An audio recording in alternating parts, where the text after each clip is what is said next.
Hello दोस्तों, आइए आपके बीच एक और नई कहानी लेकर आए हैं। Motivational story. कहानी का नाम है एक गरीब किसान की कहानी। एक बार की बात है, एक छोटे से गांव में एक गरीब किसान रहता था। वह हर दिन कड़ी मेहनत करता था, लेकिन वह कभी आगे नहीं बढ़ पा रहा था।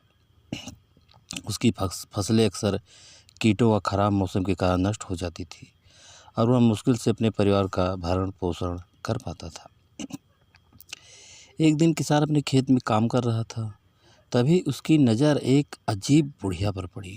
उसने सफ़ेद कपड़े पहने हुए थे और उसकी लंबी सफ़ेद बाल थी। किसान ने उस बूढ़ी के पास जाकर कहा, आप यहाँ पर क्या कर रही हैं? बुढ़िया ने कहा, मैं एक परी हूँ और मैं आपकी मदद करने आई हूँ। किसान को संदेह था, लेकिन वह हताश भी था। उस किसान ने पूछा, आप मेरे लिए क्या कर सकते हैं? परी ने कहा, मैं तुम्हारी केवल एक ही इच्छा पूरी कर सकती हूँ, लेकिन सावधान रहें कि आप क्या चाहते हैं। सोच समझ कर कहना। एक बार जब आप अपनी इच्छा कर लेते हैं तो इसे कभी भी बदला नहीं जा सकता। किसान एक क्षण सोचा और कहा, मैं अमीर बनना चाहता हूँ। परी ने कहा, आपकी इच्छा ही मेरी आज्ञा है, लेकिन याद रखें, सावधान रहें कि आप क्या चाहते हैं। और इसके साथ ही परी गायब हो गई। अगली सुबह जब किसान उठा तो उसने खुद को एक शानदार बिस्तर पर पाया। उसने चारों ओर देखा और देखा कि वह एक सुंदर हवेली में था। उसके पास नौकर थे जो उसकी देखभाल कर रहे थे और उसके पास इतना पैसा था जितना वह कभी खर्च नहीं कर सकता था। किसान बहुत खुश हुआ। आखिरकार उसने अमीर बनने का अपना सपना पूरा कर लिया। लेकिन जैसे जैसे दिन बीतते गए उसे एहसास होने लगा कि उसकी इच्छा से उसे खुशी नहीं मिली।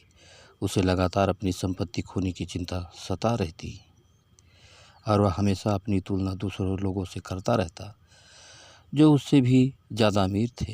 एक दिन किसान जंगल से गुजर रहा था, तब उसे फिर से बुढ़िया मिली। किसान ने कहा, मुझसे गलती हो गई है, मैं अमीर बनकर खुश नहीं हूँ। काश मैंने कभी इसकी कामना न की होती। मैं समझ गई, परी ने कहा, मैं आपकी इच्छा वापस ले सकती हूँ, लेकिन आपको पहले जो आपके पास है उसमें खुश रहना सीखना होगा। किसान ने एक पल के लिए इस बारे में सोचा। उन्होंने कहा, मैं कोशिश करने को तैयार हूँ। और इसके साथ ही परी ने किसान की इच्छा वापस ले ली।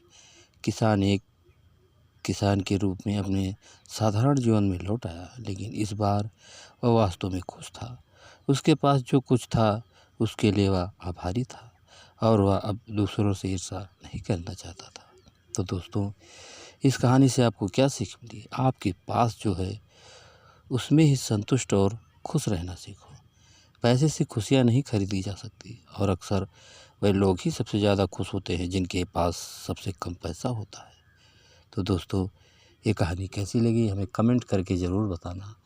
और अभी तक आपने हमारे चैनल को सब्सक्राइब नहीं किया है तो प्लीज़ जल्दी से आप हमारे चैनल को सब्सक्राइब कर लीजिए, जिससे इसी तरह नई नई कहानियाँ आप लोगों के बीच पहुंचाता रहूं और आप लोग इस कहानी का आनंद उठाते रहें। तो दोस्तों, अगली कहानी में फिर मिलेंगे। तब तक के लिए नमस्कार।